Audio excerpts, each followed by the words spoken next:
পার্বত্যাঞ্চলে বানভাসী মানুষের দুর্ভোগ চরমে, প্রাণহানি 50। জীবন রক্ষায় প্রশাসনকে সর্বোচ্চ সমন্বয়ের নির্দেশ প্রধানমন্ত্রীর। রেকর্ড বৃষ্টিতে ডুবল রাজধানী ঢাকা। জলজট, যানজটে সীমাহীন ভোগান্তি। আরও 2 দিন থাকতে পারে বর্ষণ।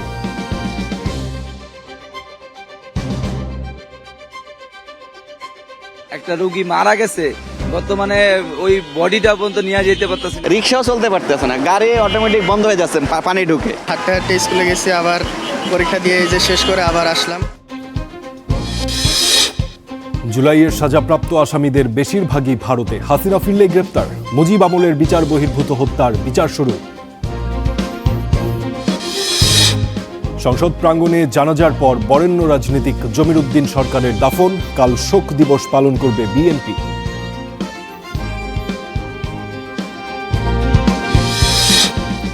মার্শাল আর্টের আড়ালে উগ্রবাদী কার্যক্রমের অভিযোগে গ্রেফতার 7 আসামি রিমান্ডে। সন্দেহজনক কর্মকাণ্ড নিয়ে হতবাক পরিবার। প্রিমিয়ার ব্যাংকে আওয়ামী লীগ নেতা ইকবালের পরিবারের 1000 কোটি টাকার অনিয়ম। খেলাপি ঋণে বিপর্যস্ত প্রতিষ্ঠানটি।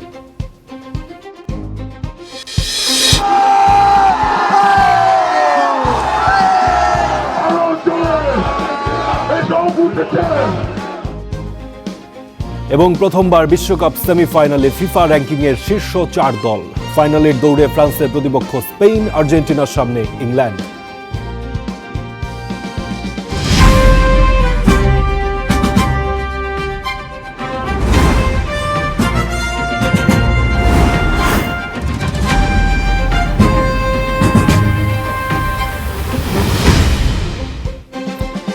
আপনাদের সবাইকে দেশে প্রবাসের আয়োজনে আমন্ত্রণ জানাচ্ছি। আমি ফারদিন খান।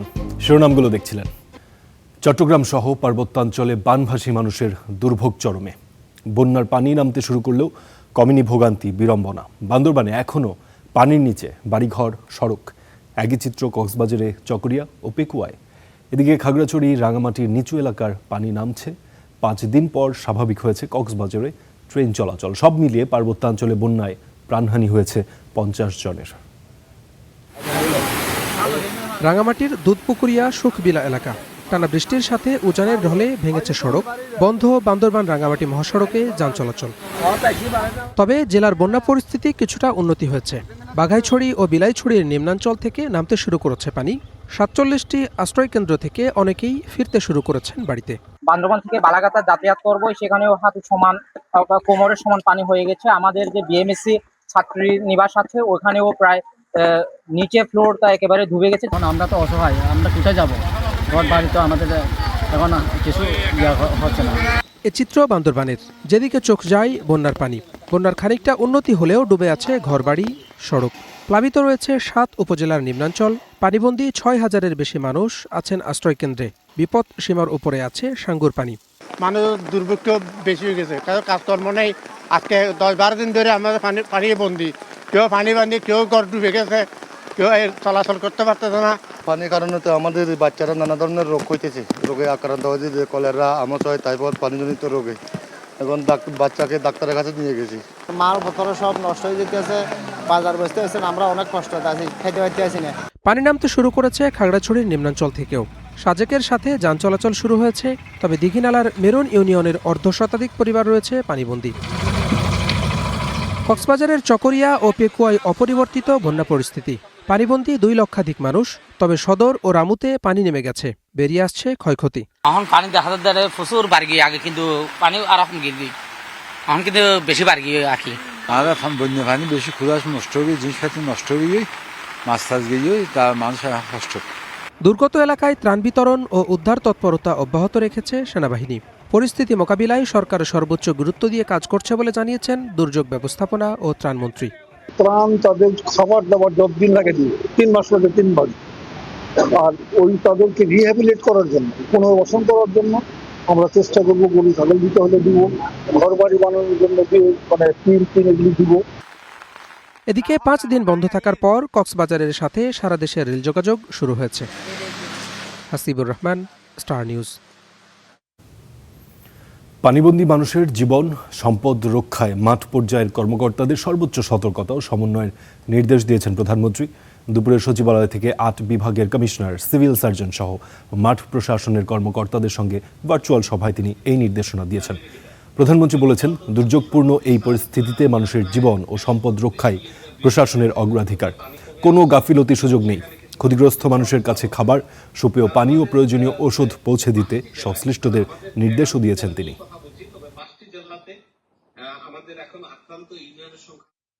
তাই এলো ইনোভার, যেন আপনি লাইফে থাকেন রেডি প্রতিদিন। Innova, designed for now.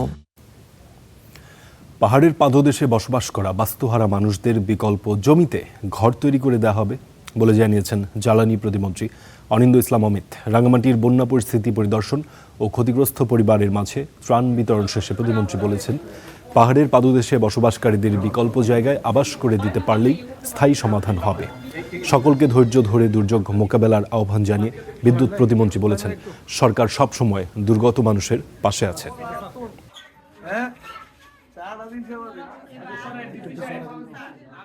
আমরা যদি তাকে বিকল্প একটি জায়গায় তার জন্য আবাস করে দিতে পারি, সেটাই হবে আসলে স্থায়ী একটি সমাধান। সরকারের তরফ থেকে বিকল্প জায়গায় জমিতে ঘর করে দেওয়ার দায়িত্ব প্রধানমন্ত্রী তারেক রহমান নিতে চান এবং নিবেন, এই কথা মহান জাতীয় সংসদে আলোচনা হয়েছে। চট্টগ্রামের অনেক মন্ত্রী প্রতিমন্ত্রী থাকলেও বন্যা নিয়ে তাদের মাথা ব্যথা নেই, এই অভিযোগ করেছেন এনসিপির আহ্বায়ক নাহিদ ইসলাম। আনোয়ারা সহ বন্দরনগরীর দুর্গত এলাকা পরিদর্শনে গিয়ে জরুরি খাদ্য সামগ্রী ও ত্রাণও তুলে দেন পানিবন্দী মানুষের হাতে। উজান থেকে নেমে আসা পাহাড়ি ঢল আর টানা বৃষ্টিতে এখনও পানির নিচে চট্টগ্রামের বহু এলাকা। গত দুদিনে বন্যার পানি কিছুটা কমলেও কমেনি বানভাসী মানুষের কষ্ট, বরং পানি নামার সাথে সাথে দৃশ্যমান হচ্ছে দুর্ভোগের চিত্র। সরকারি বেসরকারিভাবে যে ত্রাণ দেওয়া হচ্ছে তা প্রয়োজনের তুলনায় একেবারেই অপ্রতুল বলছেন স্থানীয়রা। যে খাবার আসতেছে এগুলা প্রয়োজনীয় মানুষ পাচ্ছে না। মনে করো যে বাড়িঘর ভেঙে গেছে ওরাও পাচ্ছে না। ছেলেবেলা রয়েছে, আমি পালং শুয়ে থাকছি, রান্না ভাত খেতে পারছি না, অনেক কষ্ট হয়েছে। আমরা না খাই আসি 7 দিন, অনেক কষ্ট করছি, বাচ্চা অসুস্থ, কিছু করতে পারতেছি না। এমন চরম সংকটের মাঝেই আজ দুপুরে চট্টগ্রামের বিভিন্ন বন্যা দুর্গত এলাকা পরিদর্শনে যান এনসিপির আহ্বায়ক নাহিদ ইসলাম। দুর্গত মানুষের হাতে তুলে দেন জরুরি খাদ্য সামগ্রী ও ত্রাণ। এ সময় বর্তমান সরকারের স্থানীয় মন্ত্রী ও প্রতিমন্ত্রীদের ভূমিকা নিয়ে প্রশ্ন তোলেন। দীর্ঘ 5-7 দিন ধরে এইখানে কয়েকশো পরিবার এখানে পানিবন্দী আছে এবং স্থানীয় এমপি বলেন, স্থানীয় সরকার প্রশাসন কেউ আসে না। আসছে এখানে বেড়িবাঁধের জন্য কয়েক লক্ষ কোটি টাকা বাজেটে রাখা হয়েছে। আওয়ামী লীগ সরকারের সময় এটা লুটপাট করা হয়েছে এবং এইবারের বাজেটও রাখা হয়েছে। আমরা আপনাদেরকে কথা দিয়ে যাচ্ছি, এবারের বাজেটের একটা টাকাও আমরা দুর্নীতি হইতে দিব না, লুটপাট হইতে দিব না। সামর্থ্য অনুযায়ী সবাইকে দুর্গত মানুষের পাশে দাঁড়ানোর আহ্বান জানান নাহিদ ইসলাম। তার দলের নেতাকর্মী এবং স্থানীয় প্রশাসন কাজ করতেছে না। রুকনউদ্দিন, স্টার নিউজ, চট্টগ্রাম। এদিকে রেকর্ড বৃষ্টিতে ডুবল রাজধানী ঢাকা। সেই পানিতে সড়ক না খাল দেখে বোঝার কোনো উপায়ই ছিল না। গাড়ি নষ্ট থেকে দীর্ঘ যানজট, তাই পানি ভেঙেই অফিসমুখী হয়েছেন কর্মজীবীরা। আবহাওয়া অফিস বলছে এই বৃষ্টি থাকতে পারে আরও 2 দিন। 2009 সালের পর এটি ঢাকায় জুলাইয়ের সর্বোচ্চ বৃষ্টির রেকর্ড। ভোররাত থেকে টানা বৃষ্টি, পানির নিচে পুরো রাজধানী। ভাই কষ্টের কোনো শেষ নাই আর। জলাবদ্ধতার কবলে নিউ মার্কেট, ঢাকা বিশ্ববিদ্যালয় সহ রাজধানীর বেশিরভাগ জায়গা। এই যে ব্যাটারি চালিত গাড়ি পানি ঢুকে গেছে সাগরের মধ্যে, এখানে পিক আপ করতেছে না, ঢাকায় নিতেছি, খুবই কষ্টকর। প্রত্যেকটা জায়গা পরিষ্কার করে না, তারা রাজনীতি নিয়ে বয়ে থাকে। প্রধান সড়ক থেকে অলিগলি সবখানেই পানি, সড়কে নষ্ট হয়েছে যানবাহন, দেখা দিয়েছে দীর্ঘ যানজট। তাই পানি ঠেলে অফিসমুখী হয়েছেন কর্মজীবীরা। আমাদের অফিস করতে অনেক প্রবলেম হইতেছে, তাছাড়া খাবারের জন্য অনেক প্রবলেম, তাছাড়া যাতায়াতের জন্য অনেক প্রবলেম হইতেছে। রিক্সাও চলতে পারতেছে না, গাড়ি অটোমেটিক বন্ধ হয়ে যাচ্ছে পানি ঢুকে। আমার ডিউটি ছিল, খুব কষ্ট করে ভিজিয়ে, আপনারা দেখেন কাপড় চোপড় নিয়ে আসছি ভিজিয়া। এই একই অবস্থা ছিল Nayapaltan, Motijheel, New Market, Elephant Road, Shantinagar, Malibagh, Banani ও মিরপুর এলাকা। শিক্ষার্থী থেকে শুরু করে রোগীবাহী অ্যাম্বুলেন্স নিস্তার মেলেনি কারো। একটা রোগী মারা গেছে, বর্তমানে ওই বডিটা পর্যন্ত নিয়ে যেতে পারতেছি না, এখানে বসে রয়েছি। বাসা থেকে সেই সকালে 7টার সময় বের হয়েছি, হাঁটতে হাঁটতে স্কুলে গেছি, আবার পরীক্ষা দিয়ে এই যে শেষ করে আবার আসলাম। বলতি চলে গিয়ে রোড ঘাটে একদম অচলতে হয়ে গেছে। কোথাও কোথাও ড্রেন, সড়ক মিলে একাকার। দোকানপাটেও ঢুকেছে পানি। যে অবস্থা, রোডঘাটের পানি, দোকানের ভিতরে পানি, ব্যবসা বাণিজ্য কিভাবে হয়? রাস্তায় তো লোক সংখ্যাই নাই, পুরো অবস্থা খারাপ। সব সময় বৃষ্টি একটু হলেই নিউ মার্কেট বন্যায় ভাসা যায়।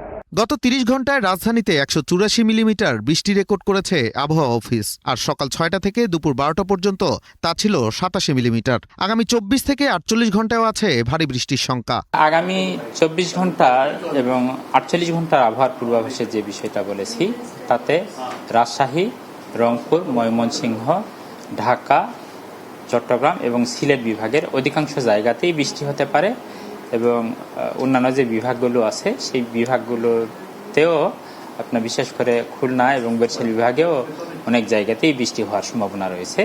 তবে রোববারের মতো বর্ষণ নাও হতে পারে বলেও জানিয়েছে তারা। বৃষ্টি পরে টাপুর টুপুর পায়ে দিয়ে সোনার নুপুর, অথবা আমার সারাটা দিন মেঘলা আকাশ বৃষ্টি তোমাকে দিলাম। বৃষ্টি নিয়ে গানের এই কথামালাগুলো শ্রুতিমধুর হলেও টানা কয়েক ঘন্টার বৃষ্টিতে চরম ভোগান্তিতে রাজধানীবাসী। আর তাই তো সরকারের কাছে ড্রেনেজ সিস্টেমের উন্নয়ন সহ জলাবদ্ধতার স্থায়ী সমাধান চায় নগরবাসী। Nazmul Hasan, star news, Dhaka. জনপ্রতিনিধিদের জবাবদিহিতা না থাকার কারণেই জনগণকে দুর্ভোগ পোহাতে হয়, এই মন্তব্য করেছেন বিরোধী দলীয় নেতা শফিকুর রহমান। রাজধানীর শেওড়াপাড়ায় জলাবদ্ধতা পরিদর্শনে গিয়ে সব কথা বলেন তিনি। এ সময় স্থানীয়রা অভিযোগ করেন, বছরের পর বছর এসব সমস্যা দেখা দিলেও নেই কোনো কার্যকরী পদক্ষেপ। জনপ্রতিনিধিদের কাছে গেলেও হয় না সমাধান। পরে জামায়াতের আমির জানান, ঢাকা 15 আসন সহ রাজধানীর জলাবদ্ধতা নিরসনে তিনি সরকারের সাথে দ্রুতই আলোচনা করবেন। এ সময় জনগণের পাশে দাঁড়াতে দলীয় নেতাকর্মীদের নির্দেশ দেন শফিকুর রহমান।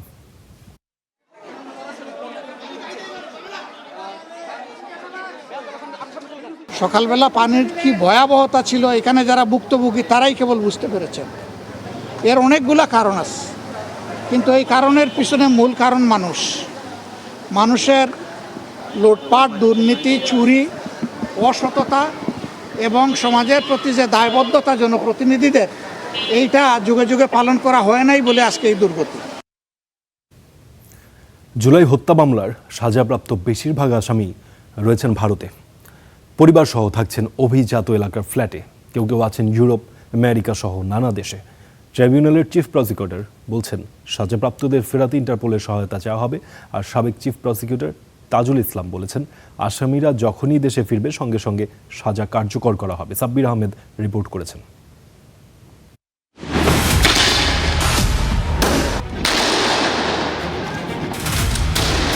জুলাই গণ অভ্যুত্থান রুখে দিতে গণহত্যা চালায় ফ্যাসিবাদী শেখ হাসিনার প্রশাসন, যাতে প্রাণ হারান হাজারেরও বেশি মানুষ। এ হত্যার বিচারে কাজ শুরু করে আন্তর্জাতিক অপরাধ ট্রাইব্যুনাল।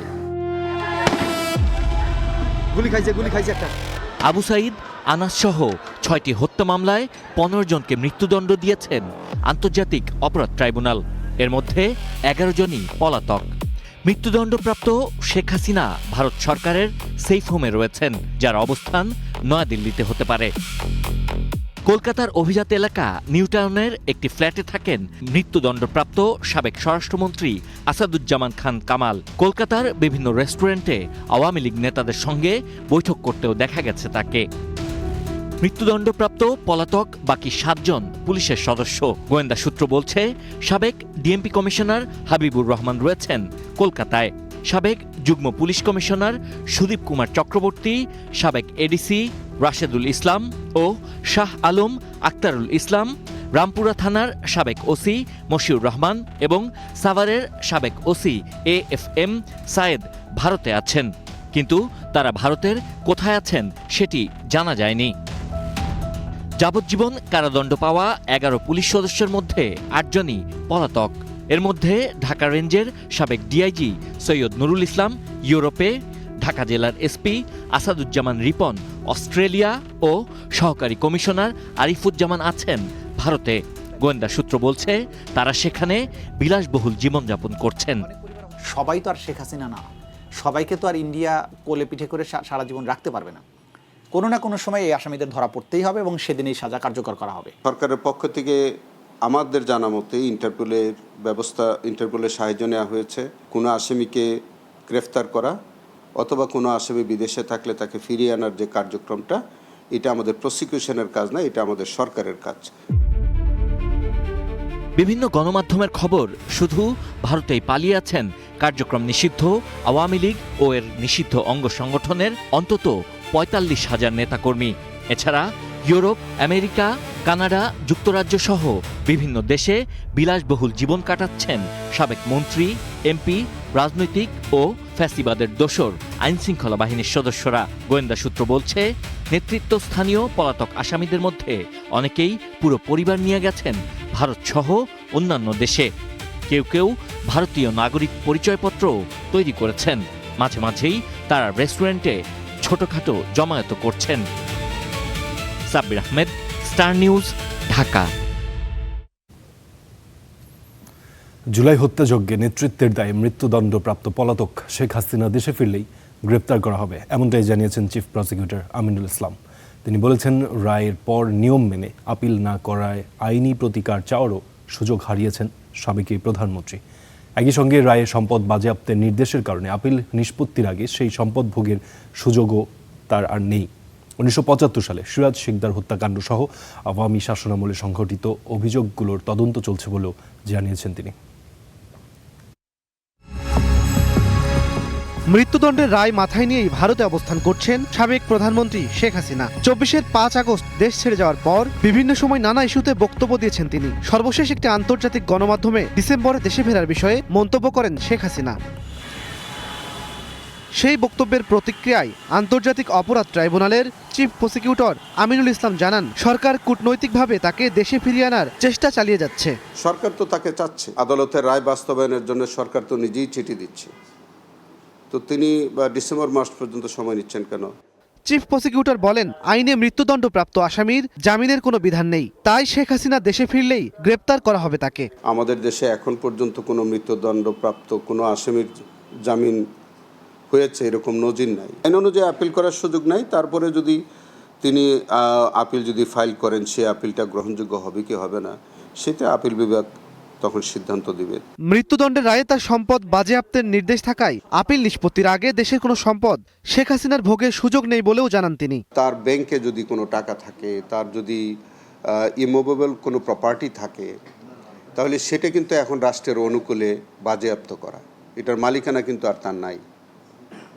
অতএব তিনি কোনো সম্পদ তার বুক দখলেও রাখতে পারবেন না, কোনো সম্পত্তি তিনি হস্তান্তর বা অন্য কোনো রকমের বুক ব্যবহার তিনি করতে পারবেন না। এদিকে 1975 সালে সর্বহারা পার্টির নেতা সিরাজ শিকদার হত্যাকাণ্ড সহ আওয়ামী লীগের শাসন আমলে সংঘটিত অভিযোগগুলো তদন্ত চলছে বলে জানিয়েছেন চিফ প্রসিকিউটর। আওয়ামী লীগের বিরুদ্ধে তো আমাদের ইনভেস্টিগেশন শুরু হওয়ার আগেই সিরাজ শিকদারের পরিবার থেকে অভিযোগ দায়ের করা হয়েছে, সেটাও আমরা খতিয়ে দেখছি। এবং ইমন মাহমুদ, স্টার নিউজ, ঢাকা।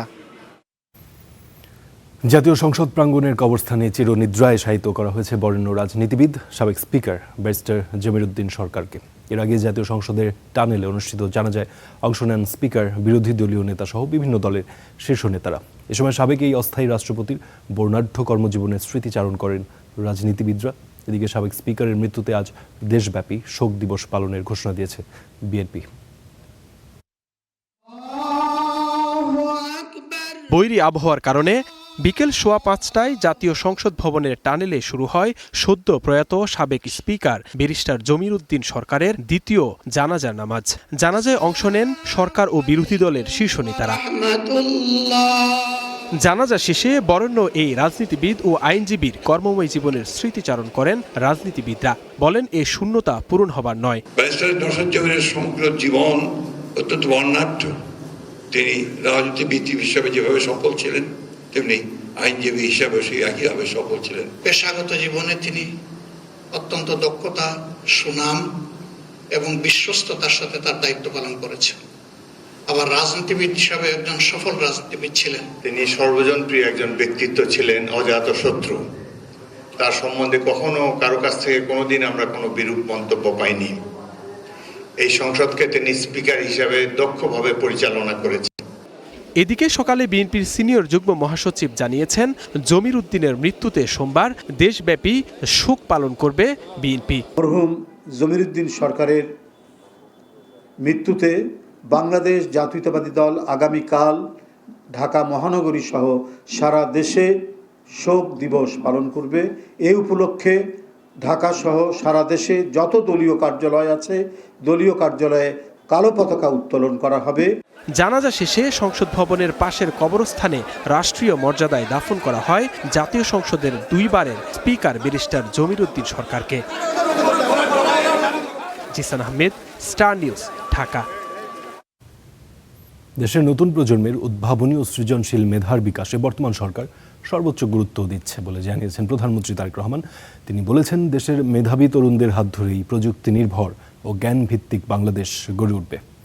রোববার প্রধানমন্ত্রীর সঙ্গে ইন্টারন্যাশনাল অলিম্পিয়াড অ্যাসোসিয়েশনের স্বর্ণপদকজয়ী বাংলাদেশি শিক্ষার্থীদের সৌজন্য সাক্ষাৎ শেষে তিনি এসব বলেন। এ সময় প্রধানমন্ত্রী স্বর্ণপদকজয়ী শিক্ষার্থী সহ প্রতিনিধি দলকে আন্তরিক অভিনন্দন জানিয়ে নতুন নতুন উদ্ভাবনী ও সৃজনশীল উদ্যোগে আরও এগিয়ে যেতে উৎসাহিত করেন। আগামী 2 থেকে 8 অগস্ট কাজাখস্তানে AI ইন্টারন্যাশনাল অলিম্পিয়াডে অংশগ্রহণ করবে দলটি।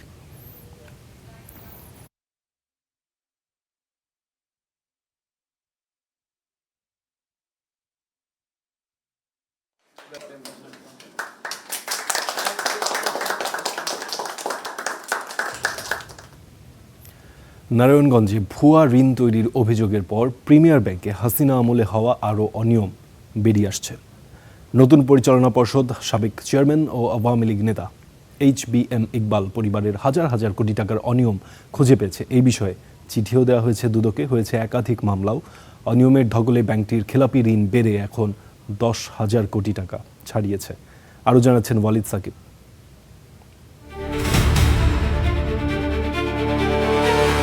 দ্বিতীয় প্রজন্মের বেসরকারি খাতের প্রিমিয়ার ব্যাংক ঘিরে হাসিনা আমলে হওয়া নানা অনিয়মের অভিযোগ বেরিয়ে আসছে।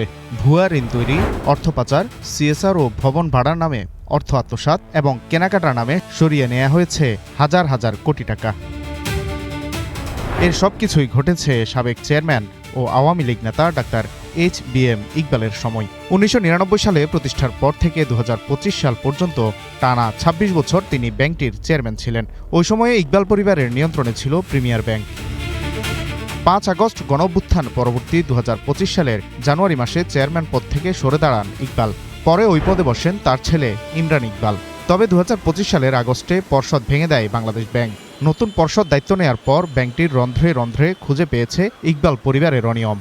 অন্যান্য ব্যাংকে ঋণ খেলাপিরা যারা ঋণ নিয়ে যাচ্ছেন, ঋণ খেলাপি মানে ইচ্ছা করে খেলাপি হয়েছেন, ঋণ নিয়ে টাকাটা মেরে দিবেন এই চিন্তা করেই তারা ঋণ হয়েছে। কিন্তু প্রিমিয়ার ব্যাংকে যেটা হয়েছে সেটা যে যিনি চেয়ারম্যান, যিনি মালিক, তিনি টাকাগুলি সরিয়েছেন বুদ্ধি করে, মানে বিভিন্ন রকম ট্রিক্সে, বিভিন্ন রকম চালাকি করে টাকাগুলি নিচ্ছেন। বাংলাদেশ ব্যাংকের এক পরিদর্শন প্রতিবেদনে উঠে এসেছে, ব্যাংকটির নারায়ণগঞ্জ শাখায় 43টি প্রতিষ্ঠানের নামে ভুয়া রপ্তানি আদেশ দেখিয়ে 3081 কোটি টাকার অনিয়ম করেছে। এছাড়া রাজধানীর বনানীতে নিজের মালিকানাধীন ইকবাল সেন্টার প্রিমিয়ার ব্যাংকের কাছে ভাড়া দিয়ে 600 কোটি টাকার বেশি আত্মসাতের অভিযোগে মামলাও হয়েছে।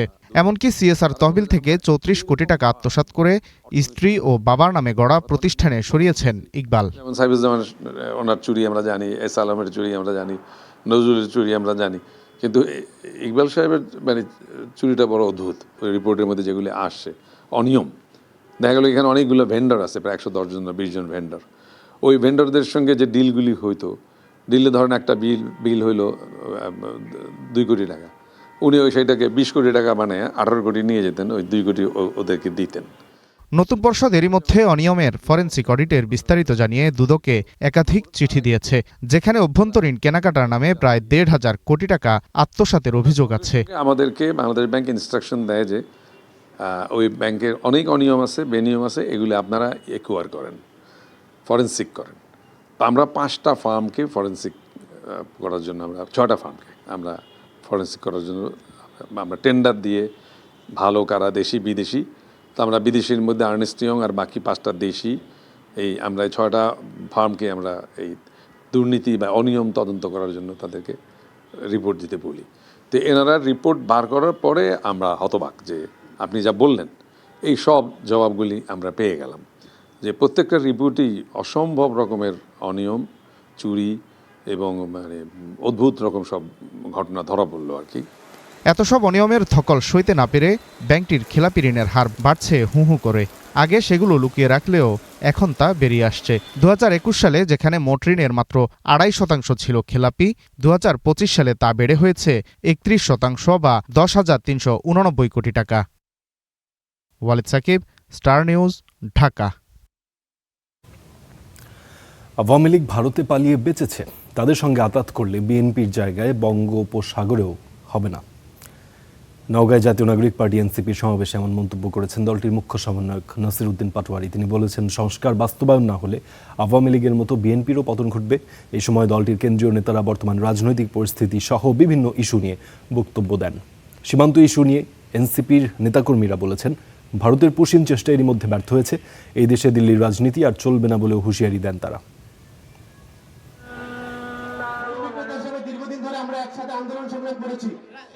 যদি বাংলাদেশের সংস্কার বাস্তবায়ন না হয়, বিএনপি সরকারের পতন আমরা করব ইনশাআল্লাহ। যদি বাংলাদেশে শেখ হাসিনার বিচার বাস্তবায়ন না হয়, বিএনপি সরকারের পতন আমরা করব। আমরা ইনশাআল্লাহ সরকার গঠন করে শেখ হাসিনাকে ফাঁসিতে ঝুলাবো, আওয়ামী লীগের খুনিদের ফাঁসিতে ঝুলাবো এবং বাংলাদেশের সংস্কার বাস্তবায়ন করব।